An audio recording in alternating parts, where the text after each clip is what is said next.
We are back again with On the Money Line, a podcast by MMAPlay365. I'm your host, Usman. After the 1 week break, we're now set for Fight Island on Yas Island in Abu Dhabi. We're now looking at a very special moment that will go down in the history books in the UFC. I've said this since Fight Island was first rumoured, and I truly believe this will be the go-to destination for all fight fans across the globe in the coming years. And I'm excited to get over there myself once the quarantine period is over. Just before we get into the fights, though, I just want to talk very quickly about our Fight Island offers at MMAPlay365. We have launched our brand new daily fantasy sports packages, where we have brought on board one of the top DraftKings players who will be providing content for both DraftKings and FanDuel. So we have Fight Island offers on both the betting advice and DFS monthly subscriptions, where you can get your first month of either monthly package at just $10 each. If you want betting advice for the entirety of Fight Island from the handicapper, myself, then you can get that for just $10. Or if you want the DFS content for the entirety of Fight Island, then that's just $10 too. After that first month, both packages will resume at $29.99, but there are no cancellation fees over at MMAPlay365. So if you wish to cancel after that first month, then you can do that without a problem. Just head over to MMAPlay365.com now to find out more about the packages and offers. And in regards to our last event, we did come off our first loss in over 4 weeks, unfortunately. It was only a small loss, though, as we took a couple of small underdog plays. But we did, however, check off the first part of a two-leg parlay with Brendan Allen. And the second part of that parlay plays out in this card. So as we look to get right back on track, let's break down some fights. And in the main event for the welterweight championship, we've got Kamaru Usman versus Jorge Masvidal. Obviously, this is supposed to have been Usman versus Gilbert Burns. Unfortunately, Gilbert Burns tested positive for COVID-19, so I wish Gilbert Burns the best and I wish him a speedy recovery. Credit to Jorge Masvidal, though, stepping up on short notice, being the bad motherfucker that he is, and he gets his money fight and his title shot. We've currently got Kamaru Usman sitting as the minus 270 favourite. The comeback on Masvidal, the plus 210 underdog. I'm not so surprised with this line at all, especially given it being short notice. I do think the value is on Kamaru Usman at this point, and it wouldn't have shocked me if he was a bigger favourite, minus 300, minus 350. And in regards to the line movement, I could actually make a case for this line moving either way. Obviously, Usman, the rightful favourite. Like I said, it wouldn't have shocked me to see him as a bigger favourite. But on the flip side, Jorge Masvidal is popular, especially with the casual fans, the casual bettors. So it might be a case where we see money coming in on Masvidal closer to fight night. But as for the fight itself, it's a really interesting fight. Obviously, we know what Usman's about. He is a wrestler, grinder, looks to push forward, put the pressure on his opponents. I will give him credit, though, for him being a wrestler predominantly for most of his life. He has put the work in his striking. His striking is looking better. He's got power in his hands. He's looking more accurate. His volume's picking up as well. However, I do think that if this fight stays on the feet, which I don't think it will if I'm being honest, but for argument's sake, if it did, I think Masvidal would have the edge in a fight that predominantly takes place on the feet, and he would have a really good chance of winning the fight. But this is 5 rounds, and I think even if Usman does test his striking early on, he'll figure out early on that he's going to be falling behind with the volume, with the strike count, and possibly on the scorecard. So he'll just mix it up, close the distance, and look to take Masvidal down now. I don't think it's going to be an easy task for Usman to get Masvidal down initially, but I don't see a scenario that if Usman wants to get this fight down to the mat, that he can't get it there. And if he doesn't get it there, I think he's going to be the physical fighter in there, the stronger fighter in there. So he would just be able to pin Masvidal to the cage and just work in a very similar way to how Usman beat Tyron Woodley. You know, I know there was takedowns in that fight, but for the majority of that fight, it was just Usman pinning Woodley against the cage and landing strikes in the dirty boxing range, elbows, and really racking up the volume that way. So that's a potential path to Usman. I just struggle to really see Masvidal winning this fight, if I'm honest. And I'm not saying he can't win, because there's definitely paths there. There's the flash knockout, or if he starts putting a bit of volume on Usman and strings together combinations, starts hitting him with 4 or 5 punch combinations, he might stun him and be able to follow up with, you know, the devastating strikes to put him away. But I just think those scenarios are really low percentage, especially considering Masvidal's coming into this fight on short notice, 6 days notice. I know Usman hasn't had his usual camp, but he's definitely had more preparation than Masvidal. It is a different opponent, so that might throw him a little bit. You know, Masvidal and Burns are slightly different fighters, but I just don't see Usman losing this fight. I think a worst case possible scenario for Usman would be to lose the opening round while he's getting his reads in, while he's trying to look for those entries to take Masvidal down. But like I say, if he doesn't get finished early on, I just see this being a more comfortable fight for Usman down the stretch. And, you know, Masvidal's tough. I don't think Usman's going to be able to put him away. But if this fight goes 5 rounds, I'm just really struggling to see Usman losing 3 of those 5 rounds, purely because his ability to make fights ugly, to grind wins out if the fight is being tough, and I just think he's a stylistic nightmare for pretty much everybody in the division. So I am going to pick Kamaru Usman to win this fight and to defend his welterweight title.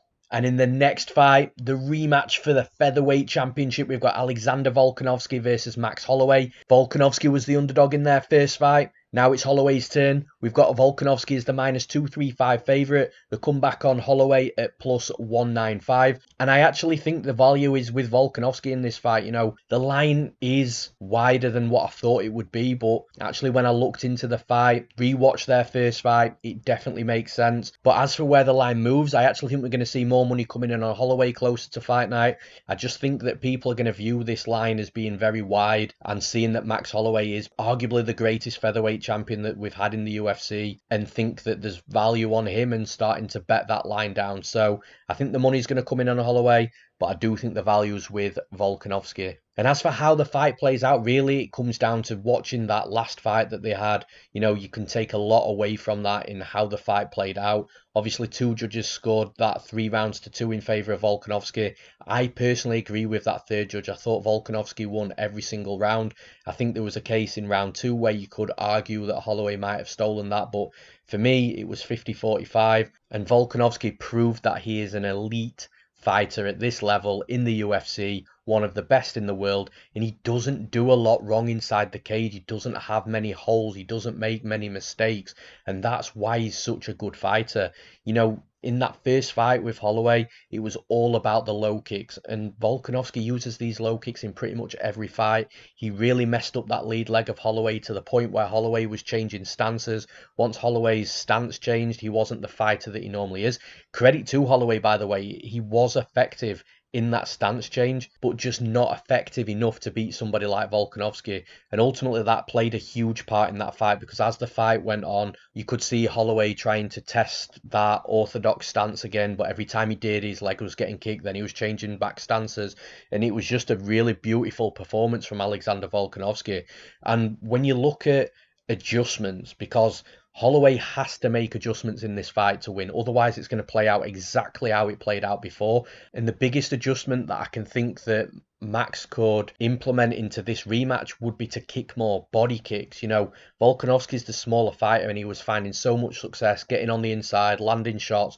Max has got to land that body kick, and that'll actually help him do 2 things. It'll help him maintain that distance, it'll help him pause that forward pressure of Volkanovski, and subsequently he won't be absorbing as many of the low kicks as well. That'll actually put him in a really good position to win this fight, and if he can start kicking at range, then the fight is going to play out much closer than the betting lines suggest. The problem is with that though, Holloway throughout his career, I'm not saying he doesn't use kicks, but kicks isn't a huge part of his game. It's not a huge part of his style. He prefers to box, he prefers to throw punches with his hands low, fire from the hip, be unorthodox in that style of fighting. So I'm not convinced that Holloway is going to come into this fight and throw body kicks and really try to make those adjustments that he needs to, just purely because it's not his style, which leans me to be picking Volkanovski to win this fight, because if those adjustments aren't made by Holloway, I think Volkanovski is going to have similar success in this fight. He might even put on a better performance than he did in his last fight, just purely because he's been in there with Holloway. Holloway was a bit of an unknown commodity to him. Now he's not. And I think Volkanovski has the advantages in a lot of areas in this fight. Pace, pressure, volume, power. And the one that I was really surprised about is speed. I thought Holloway would be the quicker fighter in there, but he wasn't. You know, Volkanovski was going first. He was getting into range, getting back out of range. And overall, it was just really strange to see Max getting beaten in the way he got beat. So, like I say, unless Holloway makes those adjustments, I do think the fight is going to play out very similar to the last fight. And for that reason, I'm going to take Alexander Volkanovski to win this fight and to defend his featherweight title. And in the next fight, we've got the first title fight of the night. For the vacant bantamweight championship, we've got Petr Yan versus Jose Aldo. Yan currently sitting as the -2-4 favourite. The comeback on Aldo at +205. I'm not surprised by this betting line at all. And I know a lot of people, given Jose Aldo looking much better than what we anticipated last time in his bantamweight debut, are going to see value in his betting line. But honestly, I think the value is with Petr Yan in this fight. And as for where the betting line moves, I don't think it moves too drastically either way. I can see some money coming in on Yan, then I can see more money coming in on Aldo, sort of making the line fluctuate a little bit, but I just don't see it moving too much. I think when it comes to fight night, it's going to close pretty closely to where we're sitting at right now. Now, as for how the fight plays out, I honestly think that the first round and a half is going to be very competitive. It's going to be very close. I think we could potentially see Aldo taking one of those first 2 rounds as well. But the longer this fight goes on, I just have to favour Yan in this spot. I think 5 rounds definitely favours him. I know Aldo wasn't looking gassed or overly tired in his last fight against Marlon Moraes. Again, the bantamweight debut, and I think that surprised a lot of people. But one thing you have to take into consideration from that fight, Moraes, is the pace of the fight wasn't crazy. The strike count wasn't crazy. It was 59 strikes to 58. So I don't think that Aldo's cardio was tested as much as it could have been in that fight. And that's where I think it's different here, because one thing Aldo has had issues with in his recent fights, specifically the Max Holloway fights, is that he's the type of fighter that will gas harder when he's getting hit. So if he's defending well, if he's the one pushing forward and leading the fight, that's fine. And I think he's got a 5-round cardio for sure. But when he's the one getting hit with volume and power, it's that type of fight where we see Aldo gas later. And I think it's that type of fight we're going to see here, because Yan will happily walk through strikes to land strikes. And I do think Aldo's going to land on him early on. And Yan does have to be careful.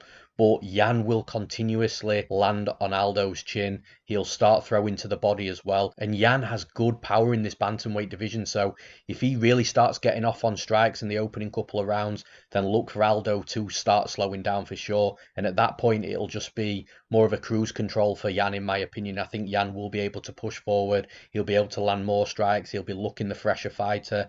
And I think if this goes deep into the fight, into the championship rounds, we will be seeing Petr Yan definitely look the fresher fighter. Now, for me, for Aldo to win this fight, it's not beyond the realms of possibility. I just think he's in a bad stylistic matchup. But for Aldo to win this fight, he's got to go back to these low kicks. I know we keep saying it time and time again, but it's one of his best weapons and he needs to go back to that. He also has to be very defensively aware, not overcommit, not overexert, not spend too much time inside the pocket, because Aldo is going to be the bigger fighter. Yan's going to be the one that's going to have to close the distance. He wants to close the distance, get inside and get into boxing range.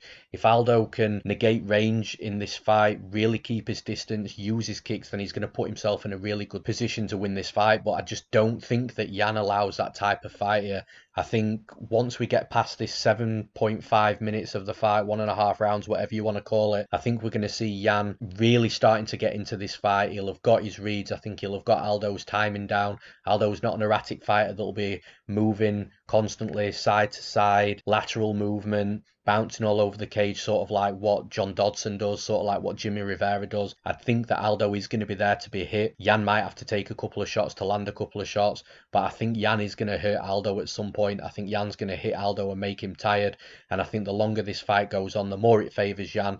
I think Yan's going to rack up the volume. I think he's going to hit harder, and I do think that he's going to get Aldo out of there. So I'm going to pick Petr Yan to win the fight and to become the new bantamweight champion. And in the next fight, we've got another rematch. We've got Jessica Andrade versus Rose Namajunas. This time it's 3 rounds instead of 5 rounds. Obviously, their last fight was when Jessica Andrade took the title from Rose Namajunas. Andrade then subsequently lost her belt to Weili Zhang. And now we see both women fighting for that top contender spot. We've got Rose Namajunas currently sitting as the -210 favourite. The comeback on Andrade, the +175 underdog. And I actually think that this betting line is very, very wide. I expected it to be much closer, especially considering Andrade beat Rose Namajunas last time. I think the value is on the underdog in this spot. As for where the line moves, I do think that we see the line closing up as we get closer to fight night, just purely because I don't think the line is a true reflection of how this fight plays out. I do understand that 3 rounds probably does favour Namajunas more than it does Andrade, but still, I think the line should be much, much closer. And as for how this fight plays out, you look at their last fight. Obviously, Namajunas started that fight much better, and Andrade was really struggling early on in that fight. She was struggling with the range, the distance, the volume of Namajunas, the movement, and I think that's where the reflection comes into the betting line, because Namajunas started that second round really well too, and I think that when people are looking at this fight being 3 rounds, if she can win the first round and not get slammed on her head in the second round, that's 2 rounds in the books. She'd be 2-0 up on the scorecards, and then Andrade would need that finish, which she can do. She's a powerful fighter, but it's going to be really tough, I think, to get another finish in this fight. So I think that's where the line is reflected in the 3 rounds. But I think you can make a case for the 3-round dynamic for Andrade as well, because you could make the argument that Andrade was reserving herself a little bit, knowing that she's a very explosive, powerful fighter, and that if she overexerted in those early rounds against Namajunas for 5 rounds, when it comes into the championship round, she might not have too much left. But with this fight being 3 rounds, she can come out the blocks fast. She doesn't have to reserve that energy because she's definitely got 3 solid rounds in her. So it could be a totally different fight from that perspective. And if Andrade does come out in this fight fast, looks for the takedowns, looks to expend that energy early on because she can do that for 15 minutes, then we're going to see a much different fight. And then it's that sort of scenario where I don't think the betting line reflects how the fight's going to play out.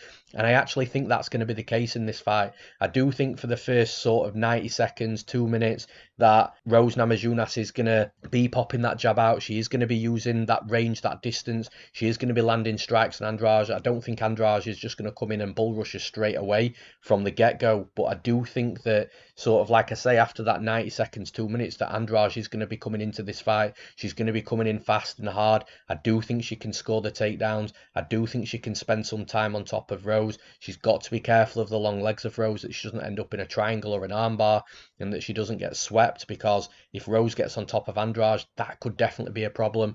But I just think Andrade is going to have a lot of success in this fight over 3 rounds, and stylistically, I think that she could pose a big problem for Namajunas as well.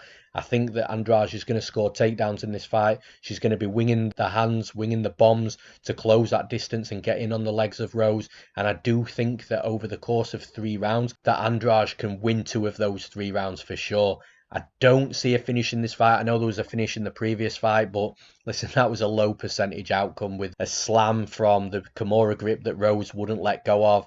Andrade slammed her on her head, knocked her out. That ain't going to happen this time.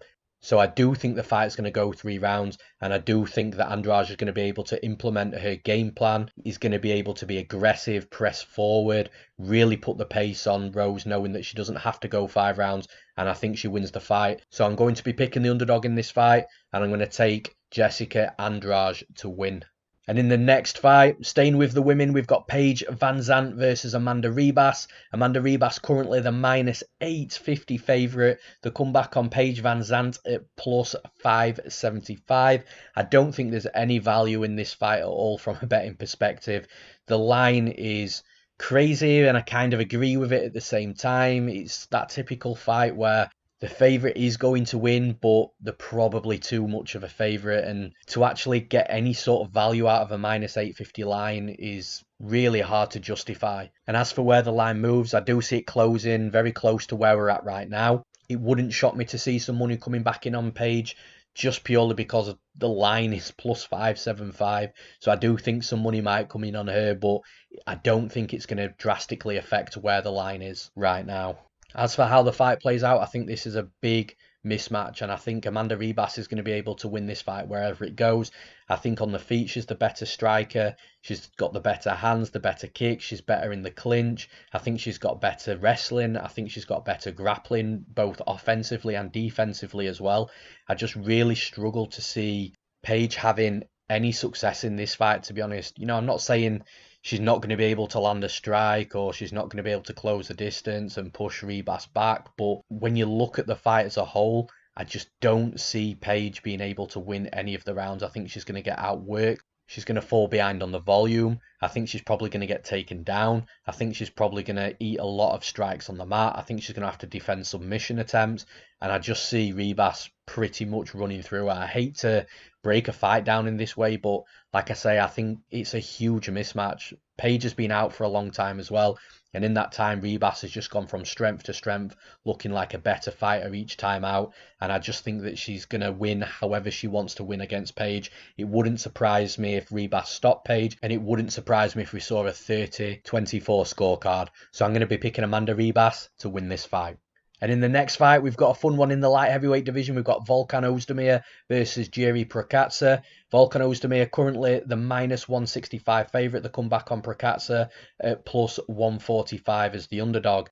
I think Prochazka is a really solid fighter, but I'm also not surprised that Oezdemir is a -165 favourite. You know, when you go into split decisions with fighters like Dominic Reyes and Alexander Rakic, you deserve the respect that you get on the betting line. However, with that said, I do think the value is on Prochazka in this fight. I think he's got physical and stylistic strengths that could pose a lot of threats to somebody like Volkan Oezdemir, which I'll talk about very soon. But as for where the line moves, I do think it's going to fluctuate a little bit.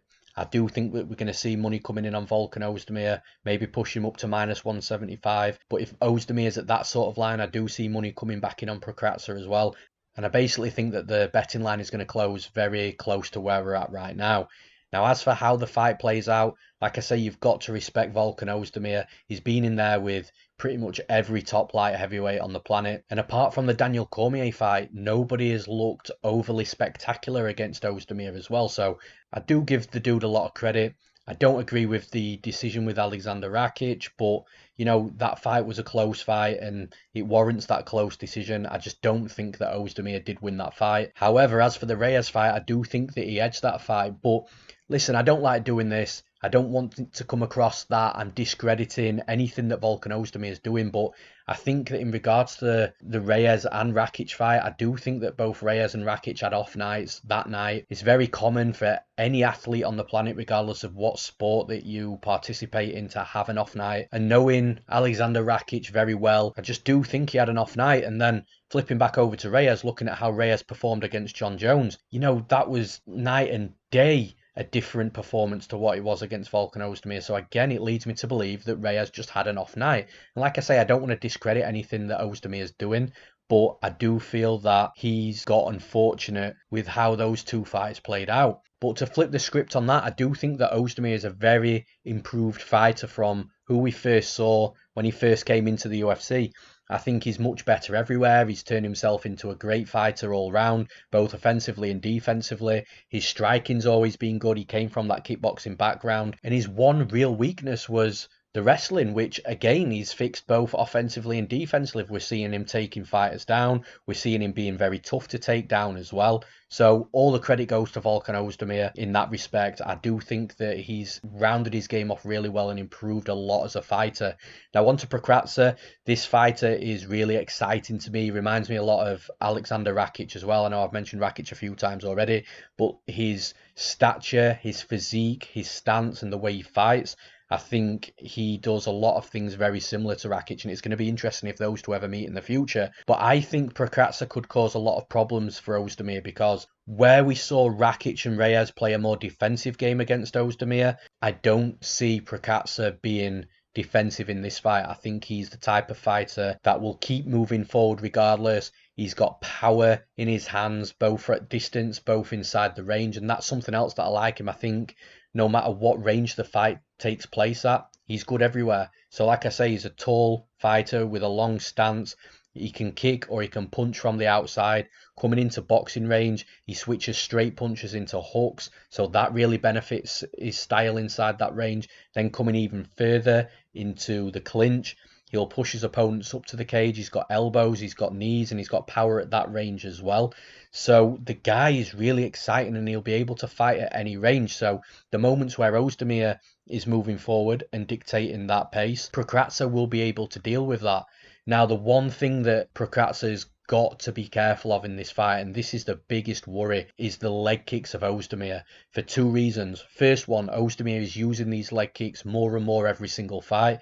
He put that alien on Rakic's leg, which was one of the craziest things I've ever seen. He's just brutalising fighters with the low kicks to the calf. And then when you look at Prochazka's stance, his stance is wide. That lead leg is asking to be kicked all day long. And actually in his last 2 fights, you can see both of his previous opponents have hammered that leg early on. They've spotted that, and he doesn't tend to check too many kicks. However, on the flip side to that is these low kicks haven't affected a fight of his yet. He's still coming forward and getting the knockout. So it's going to be really interesting how that plays out. I think it's a big tool for Oezdemir. It's something that Prochazka has to address, and he has to address it early on. But without those low kicks, I think Prochazka can have a lot of success in this fight. Volume, pace, power. I think Oezdemir is going to be quite surprised with how good this fighter is. And listen, it speaks volumes for a UFC debutant to come in to your first fight and fight a guy that's going to split decisions against Reyes and Rakic, a guy that's fought pretty much every top fighter in the UFC light heavyweight division. And it also speaks volumes of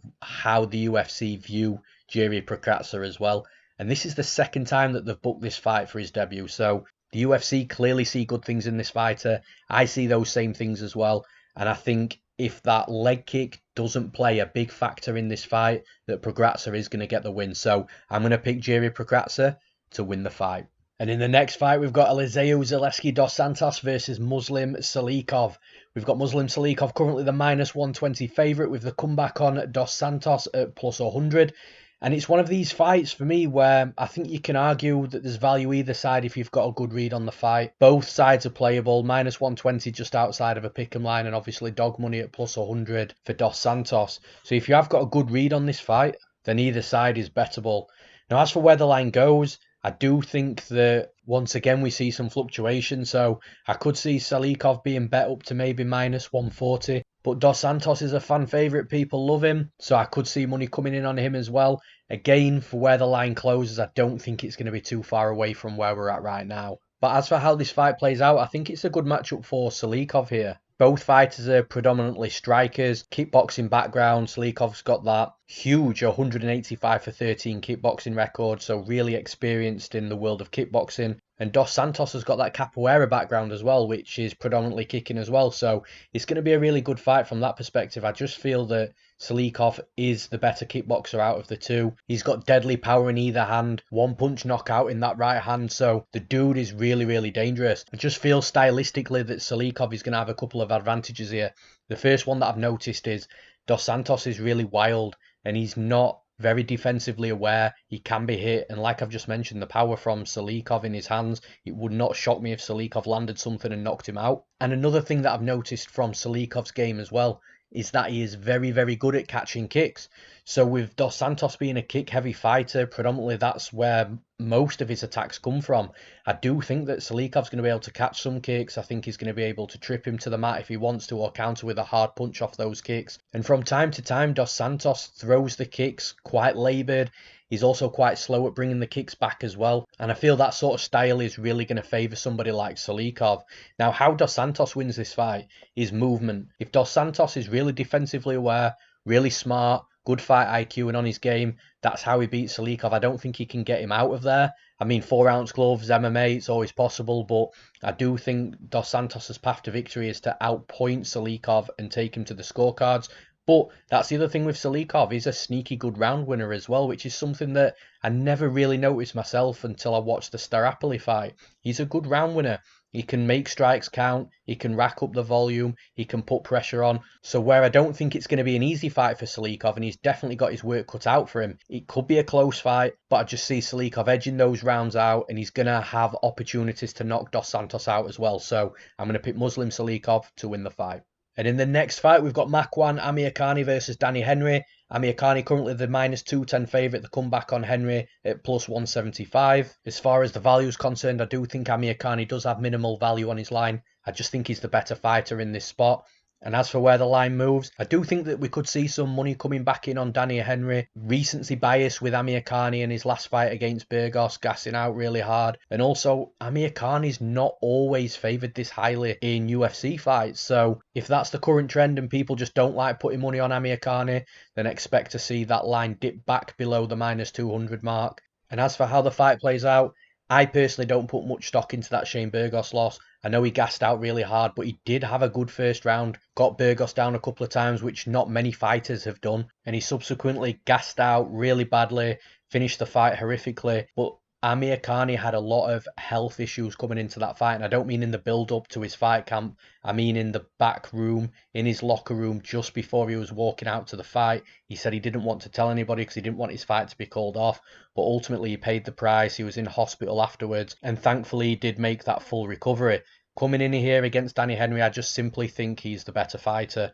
I think the striking is going to be quite close purely just because of the physique of Henry. He's a tall fighter for the division, so he might cause some problems at range. But I think from a technique perspective, they're very close in the striking. You'd probably edge it to Amirkhani.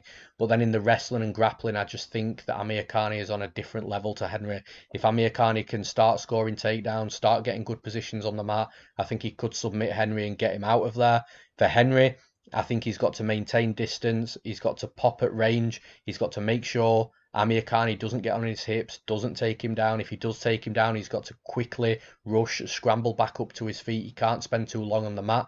But ultimately, over the 15 minutes, over the 3 rounds, Amirkhani has proven time and time again that he can get that grind game going. He can implement his game plan against most fighters.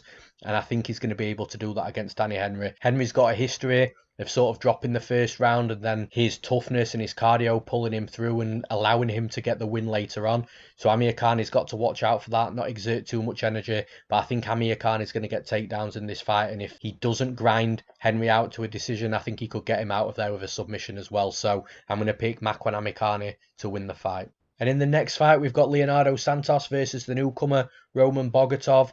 Leonardo Santos currently the minus 175 favourite. The comeback on Bogatov, the plus 155 underdog. I think there's value on the favourite in this fight. I think Leonardo Santos is a solid fighter, well-rounded, good everywhere, and I think he's going to cause problems for the newcomer. Where the line moves, I actually think we could see some more money coming in on Santos the closer we get to fight night. Yes, there could be some money on Bogatov. He's Russian, he's a wrestler, so people will always see those things and like them, as do I. But I think when you really dig into this fight and look at the style of Bogatov, I think it is going to play into Leonardo Santos. So I do think more money is going to come in on Santos. And as the fight plays out, as I've just alluded to, Bogatov's a wrestler. He's going to be going in there. He's going to be looking to get in on the hips on Santos and take him down. His striking isn't that great. Leonardo Santos' striking wasn't great years and years ago, but he's improved on that a lot, and he's actually turned into a decent striker, both moving forwards and backwards as well, which should help him, because Bogatov will be aggressive and looking to come forward to take him down. But I'm not sure if Bogatov's going to be able to take him down at will. His entries aren't the best. He'll wing bombs with his hands, but he shoots from too far out, and I think somebody like Santos will be able to see those takedowns coming in. And if he does see them coming early, he's going to be able to react to them, to scramble and put himself in a better position. And to be honest with you, I'm not sure that it's even the best idea for Bogatov to shoot takedowns on a 4th degree Brazilian Jiu-Jitsu black belt. A guy that's so credentialed in Brazilian Jiu-Jitsu, multiple time world champion in Brazilian Jiu-Jitsu. It's going to be very, very dangerous for Bogatov. So from Santos's perspective, I think he's the better striker.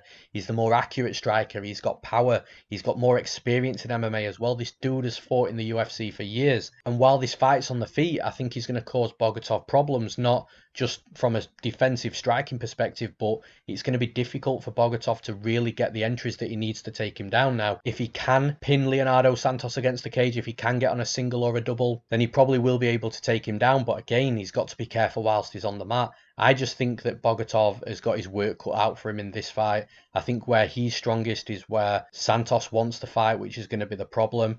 I think Santos is going to outland him on the feet. I think he's going to be able to stuff takedowns, scramble. I think he's going to be able to get good positions himself on top, which is going to be a nightmare for Bogatov, because I don't think Bogatov will be able to get up off his back if Santos is on top of him. So I just think it's a bad stylistic matchup for Bogatov, and I'm going to pick Leonardo Santos to win the fight.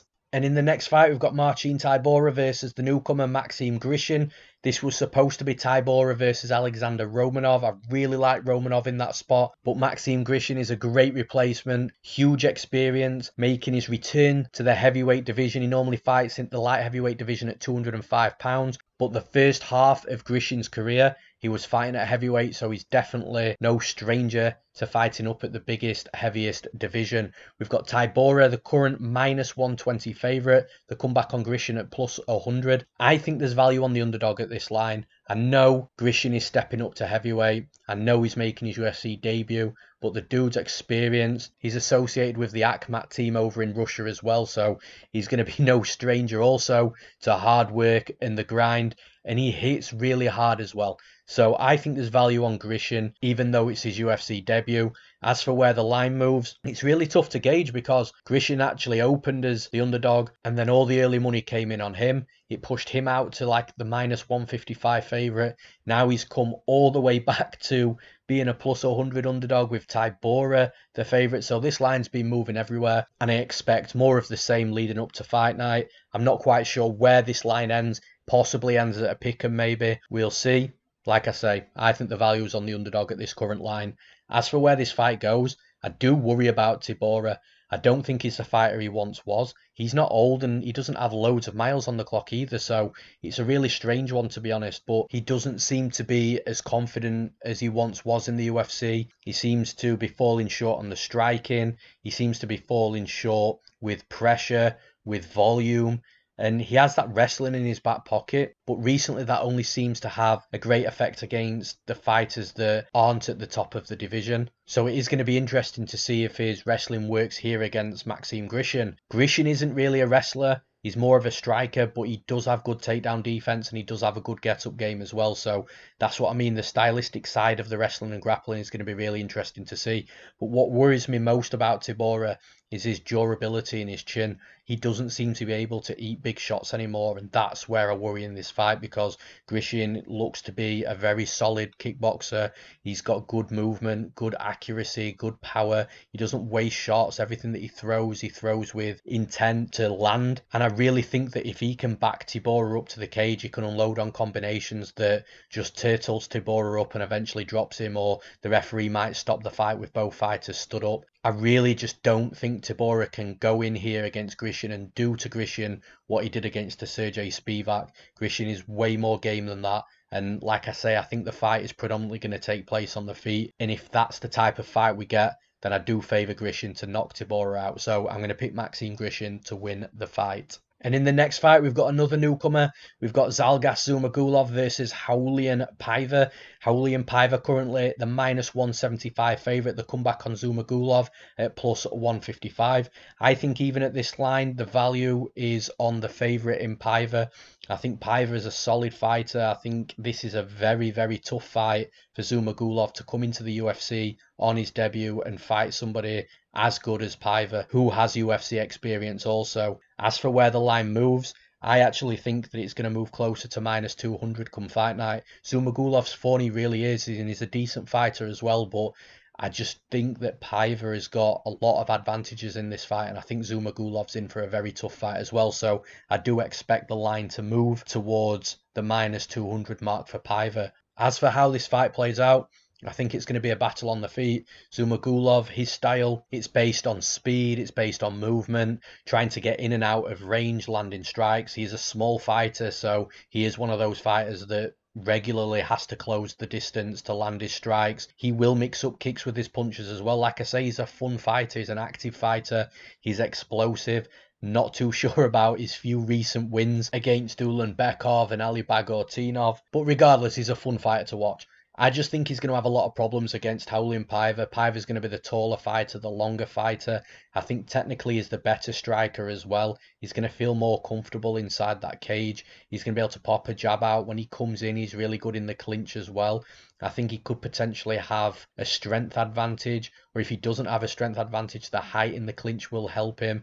I think Zhumagulov is going to end up trying to shoot for takedowns in this fight because I think he's going to feel that he's getting behind on the scorecards, and Raulian Paiva isn't an easy fighter to take down, and he's also a good scrambler between that initial takedown and getting to the mat as well, so Zhumagulov could end up finding himself with his own back on the mat if he tries shooting in a takedown. I think it's not a great stylistic matchup for Zhumagulov, but I do think it's one of the most fun fights on the entire card, and I think we are all going to enjoy this one. And with that said, like I've already mentioned, I really struggle to see Zhumagulov doing enough in this fight to take 2 rounds out of the 3 from Piver, and I'd be shocked if he could put Piver out, get him out of there with a knockout or submission either. So I am going to pick Holloway and Piver to win the fight. And in the next fight, we've got Vanessa Melo versus Carol Rosa. Carol Rosa currently the -235 favourite. The comeback on Melo at +195. Now, I personally don't think there's much value in this fight. I think Carol Rosa should win, in theory, relatively easily.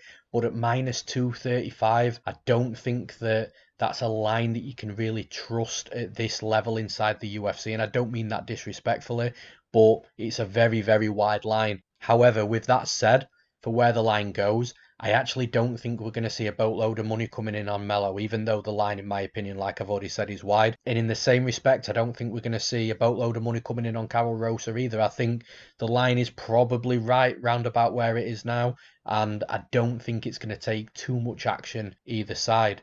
How the fight plays out, I simply don't see how Vanessa Melo is going to be overly effective in this fight to the point where she can steal 2 of the 3 rounds, because I do think it is going to hit the scorecards. Now, with Carol Rosa's last fight against Lara Procopio, I think Procopio does a lot of things that Melo does, just a little bit better, albeit that was a split decision with Procopio and Carol Rosa, but like I say, I think Procopio is just a better version of what Melo does. I think Carol Rosa is going to be able to keep this fight on the feet. I think she's going to be able to outstrike Melo. And although there is a chance that Melo can potentially break Rosa down with low kicks, I really don't see it happening. And overall, I just expect to see Carol Rosa landing the more volume, landing the slightly harder strikes, pushing forward, defending takedowns. It's just a really difficult one because I don't think that Rosa should be a -235 favourite, but I do see her winning. So I'm going to take Carol Rosa to win the fight. And in the next fight, the final fight on this breakdown,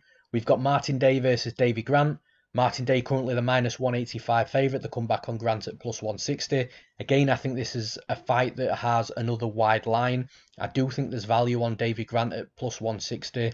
I don't think Martin Day should be as high as -185. Davy Grant can be a dog in there. He's well-rounded, so I think that there's value on Grant for sure. As for where the line moves, I can see it closing a little bit. I do think money's going to come in on Davy Grant close to fight night, but how much money, I'm not too sure. As for how the fight plays out, I think it's quite simple from Davy Grant's perspective. Don't stay at range. Martin Day is definitely the better striker, the better kickboxer. But Davy Grant sort of dealt with this dynamic in his last fight against Grigory Popov, and he managed to score 6 takedowns against Popov, controlled the fight on the mat for the majority of the fight, and ended up winning a decision. So in my opinion, he must look to do the same in this fight, because if he stays striking with Day, especially at distance, then Day's going to pick him apart and win a comfortable decision, or maybe even finish him along the way. Grant's got to make this ugly, get inside, get takedowns, and I think he can do it. If he can do that against someone like Grigory Popov, then I think he can do that against someone like Martin Day. He's just got to have the right game plan to do it. I am going to pick the dog in this fight, so I'm going to pick Davy Grant to win.